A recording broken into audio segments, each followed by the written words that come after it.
Hello, I'm Ariana, and today we have a question and a topic that we're going to be explaining and going through the details and talking about how it was a big impact. So we're going to start with our question we have. It is, how is justice found in sexual assault cases, and who does it serve? And today, our topic is Harvey Weinstein, the co-founder of a big company and used to be a film producer. So I'm going to tell you a little bit about our question, because I kind of ran through our question. So our question is basically asking, how do they find justice in each case, and how do they know if it's right or wrong? And then also, also, who does it serve? Like, specifically in this case, it's basically serving the people who was hurt. And it also is serving the family too, because the family doesn't have to go through the pain anymore of having to see everything bad happen. So I'm going to get into some topic, like the topic of what happened. So this is really about Rose McGlynn, a actress, who started speaking out against what he was doing to her.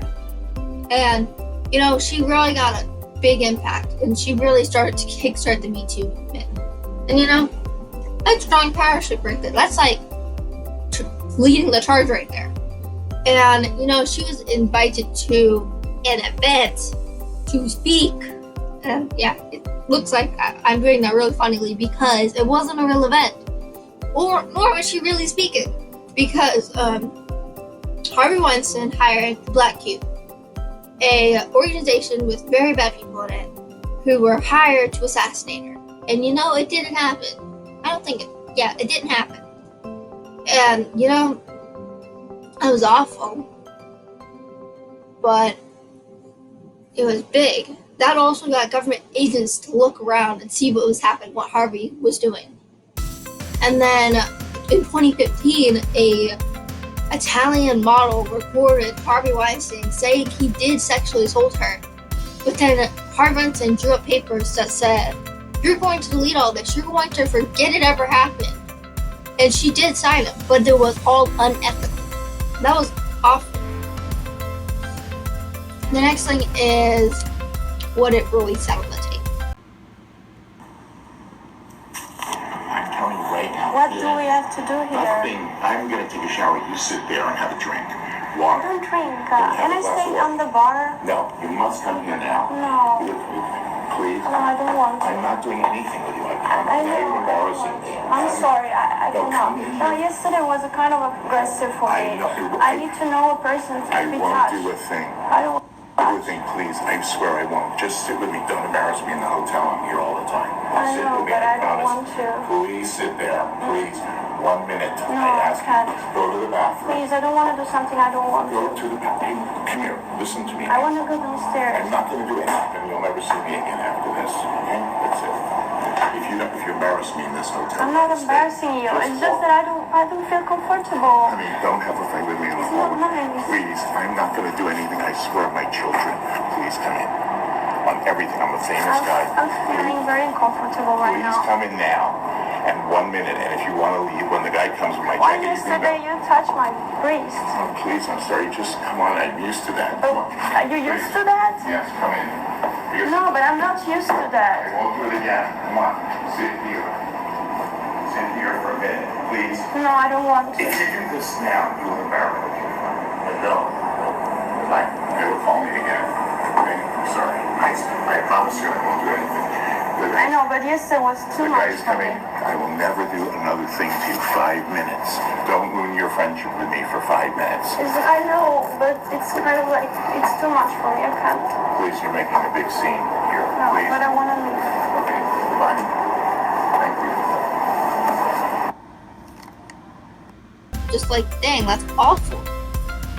And like, to really listen to how she was scared after that's the only part I cannot be biased about. That girl was scared, man. Okay, I go put myself together. Okay. So, that's what we have. So, Harvey did think all of this was going to pass, that everyone's going to forget that he sexually assaulted everybody. And for a little bit, he was getting away with it. But people were coming out and talking about what he did do. And then a court case did come. And what happened was he was found guilty. And when he was found guilty, he was going to go up from 5 to 29 years. He ended up getting 23 because he was charged with first degree criminal sex act. Well, yeah. And then third degree rape. And to be honest, this case was just really for 2 girls. But there were 6 girls who did testify that he did do it to them. And when he was found guilty, I'm going to tell you this, all those girls that were in Manhattan, in New York at that time, was so happy. Basically, anyone he ever did it to were happy because he did get charged.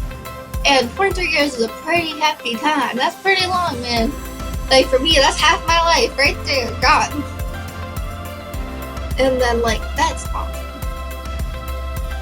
But the thing is, later in California, he's going to be charged again. And he was going to get up to 8 years. And the judge was going to have to figure out if he's going to merge it with the 23 years he's already given or add it on and make it 31 years. And to be honest, I don't really know how I'm going to take a note on that because that's a long time. That is long. I might tell.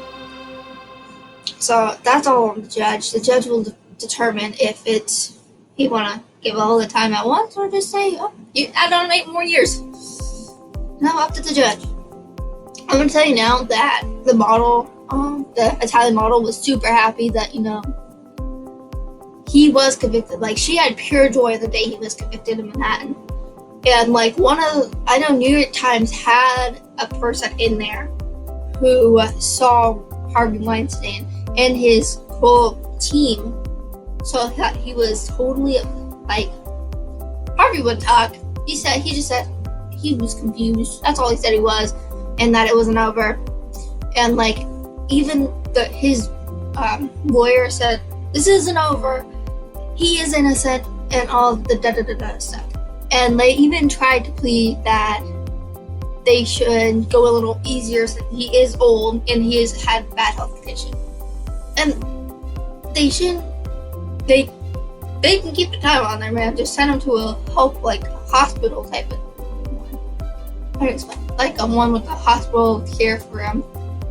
And then, he also tried to get, support, sympathy, that he's not going to see his kids. Yeah, he's not going to see his kids, man, but he did mess up so many other people's lives. And he also ended up messing up his own. That is kind of not just his fault. That's the fault of anyone who's involved to keep it covered up. But that's what I have for now.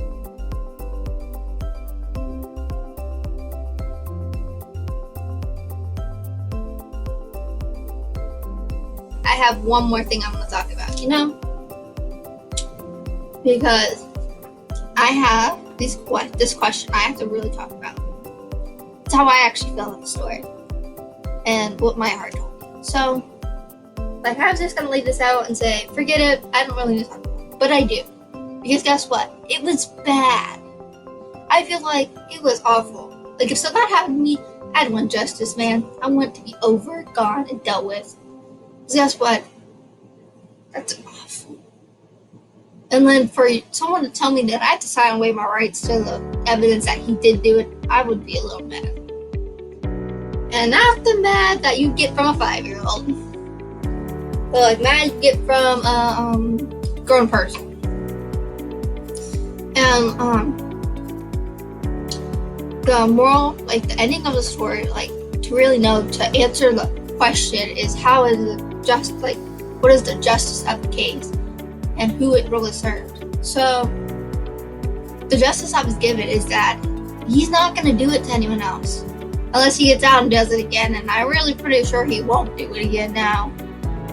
But it's basically telling him that he's done, it's over. And it gave the girls closure and saying, it's over, no more, he's not gonna hurt you again. And I think that's amazing. Alright, I'm done ranting. Thank you, goodbye, and have a good day.